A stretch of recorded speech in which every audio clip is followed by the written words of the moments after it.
to come into OpenAI in 2020, 2021, like right before they absolutely blow up with ChatGPT, must have been unreal. And you tested the early models. What was it like to get early access to this tool that is now used on such an insane scale?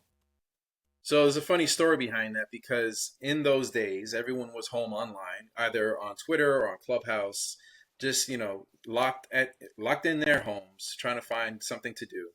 And I read the early papers and the articles on GPT-2, which was never released at that time because it was deemed too unsafe. There weren't enough guardrails to release it publicly. um, and just speaking out into the ether, which they say always do that, right? Always speak things into existence that you want to happen in your life. Mm-hmm. And I was saying, hey, I'm doing a lot of great social impact work around technology. Would love to get my hands on this technology and see what I could do with it, especially for underserved communities.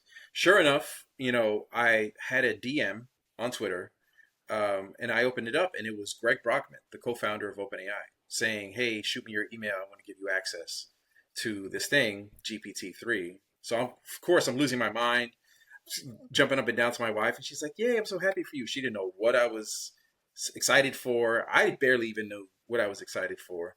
So in those beginning days, it was an invite only research beta for GPT-3.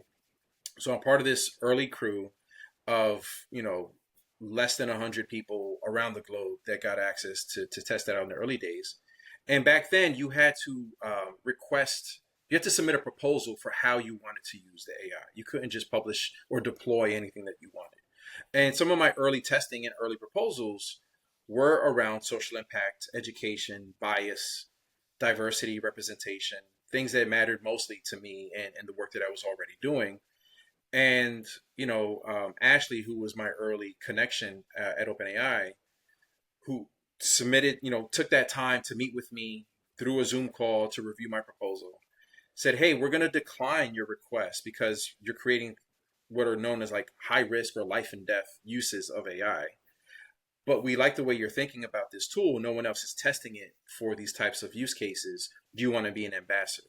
And that's when I got tapped by Ashley to be an ambassador and support the general broader community with their own use cases and give them insight on how to prompt engineer in those early days.